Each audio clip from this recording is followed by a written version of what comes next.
Under the domes and minarets of Istanbul, the city's skyline bears silent witness to another moment of history in the making. Inside a marble-lined conference hall overlooking the Bosphorus, the foreign ministers of 7 Muslim nations gather: Turkey, Saudi Arabia, Qatar, the United Arab Emirates, Jordan, Pakistan, and Indonesia.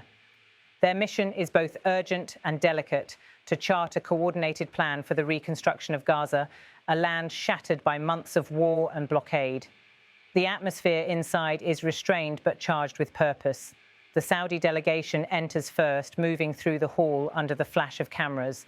The flags of all 7 countries ripple gently behind the podium, a visual symbol of unity that the organisers and indeed the people of Gaza hope will translate into real action.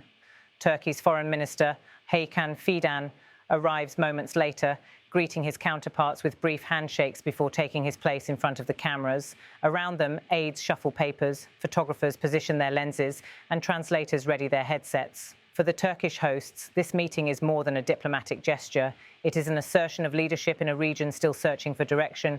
President Recep Tayyip Erdoğan has made Gaza's reconstruction a test of moral responsibility and regional independence.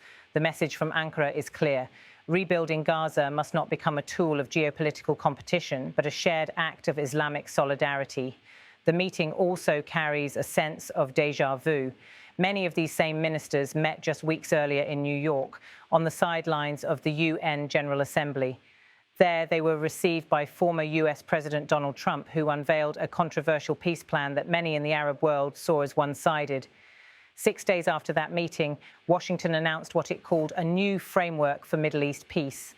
Today, in Istanbul, those same nations are effectively rewriting that narrative, seeking to define Gaza's future on their own terms. Cameras capture the ministers standing shoulder to shoulder for a group photo. Behind the calm expressions lie layers of political calculation. Saudi Arabia, now cautiously re-engaging with Iran, wants to appear as a stabilizing force.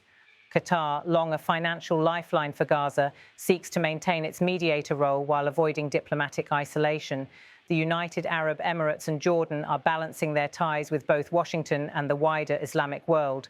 Pakistan and Indonesia bring moral weight, representing some of the world's largest Muslim populations, with deep sympathy for the Palestinian cause. As the ministers take their seats, the tone shifts from ceremony to substance. Hakan Fidan opens the session with a measured statement. The reconstruction of Gaza, he says, is not merely about rebuilding homes. It is about restoring dignity, justice, and hope. He calls on all participants to contribute, not only financially but politically, through sustained diplomatic pressure for a permanent ceasefire and the lifting of the blockade. His words resonate in a room filled with officials who have, for decades, watched the Gaza crisis repeat itself with heartbreaking familiarity. Around the table, the discussions turn to logistics: how to coordinate aid, who will oversee reconstruction, and how to ensure that funds are not lost in the labyrinth of regional rivalries. The Saudi minister emphasizes accountability and transparency, insisting that any new reconstruction body must work under international supervision, but with local leadership. Qatar's foreign minister, known for his pragmatic tone, suggests establishing a joint fund managed by the OIC, with contributions proportional to national capacities. Indonesia's representative echoes the call for humanitarian prioritization, reminding the group that more than 2 million Gazans remain displaced, many without access to clean water or electricity.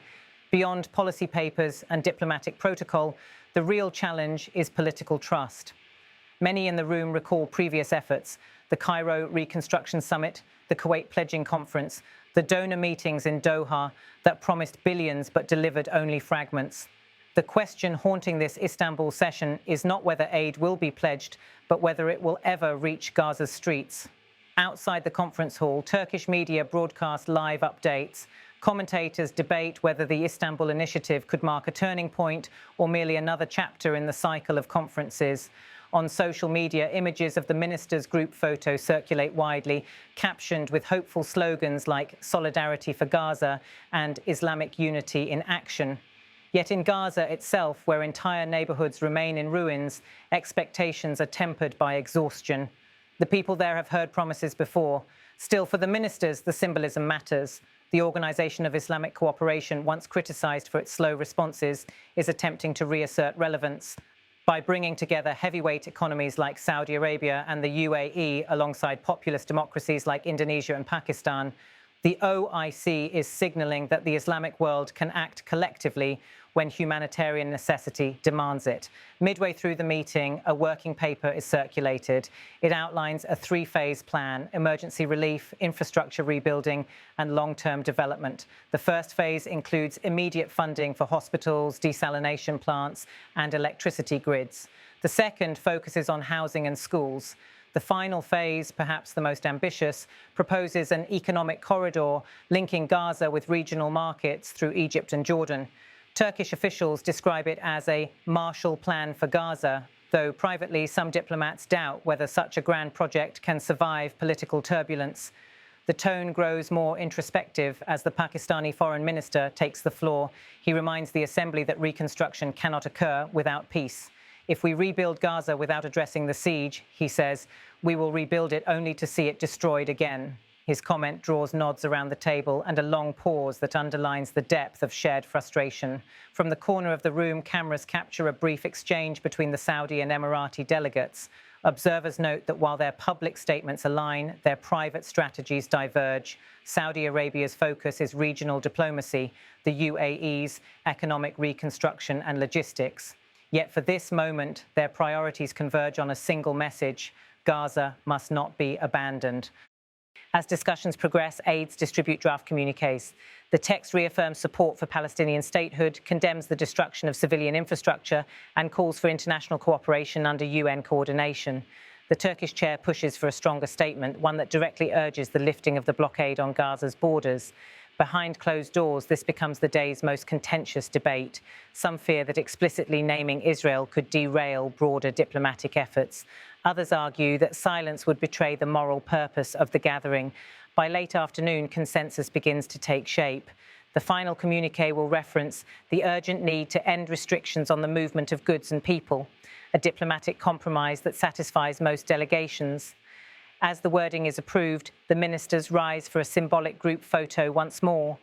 Their expressions, though controlled, reveal fatigue mixed with cautious pride. The Turkish host steps forward again for closing remarks. Today, Hakan Fidan says, we have laid a foundation not of concrete, but of cooperation. The rebuilding of Gaza will test our unity, but unity begins here in Istanbul.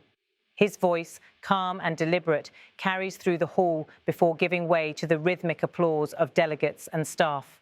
Outside, as evening settles over the Bosphorus, the delegations prepare to depart. The Saudi convoy pulls away first, followed by Qatar's sleek motorcade and Indonesia's modest vehicles draped with national flags. The courtyard briefly echoes with the sounds of sirens, engines, and clicking cameras. Within minutes, the scene returns to calm. Beyond the optics, the Istanbul meeting leaves open questions. Will the pledges be fulfilled? Can these nations truly coordinate a reconstruction effort that transcends politics? And what role will external powers, Washington, Brussels, or Beijing, play in shaping the next phase of Gaza's recovery? For now, the minister's commitment stands as a carefully choreographed signal that the Islamic world intends to take the initiative, not merely react to others. In the following days, analysts will parse every line of the communique. Some will call it historic, others symbolic. Yet in diplomatic terms, symbolism often carries its own weight. For Gaza's weary citizens, even a symbolic act of solidarity can feel like a lifeline, a reminder that their plight has not been forgotten. As the lights dim in the conference hall, Istanbul's skyline glows beyond the windows, the Bosphorus reflecting the city's eternal rhythm of continuity and change.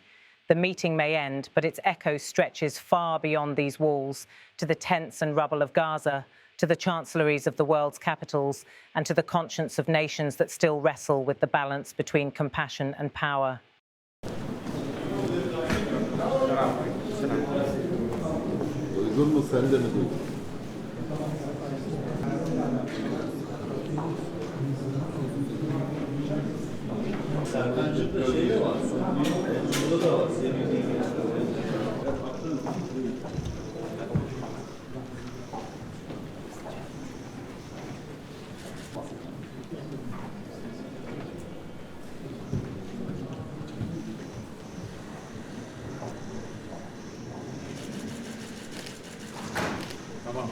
Peki,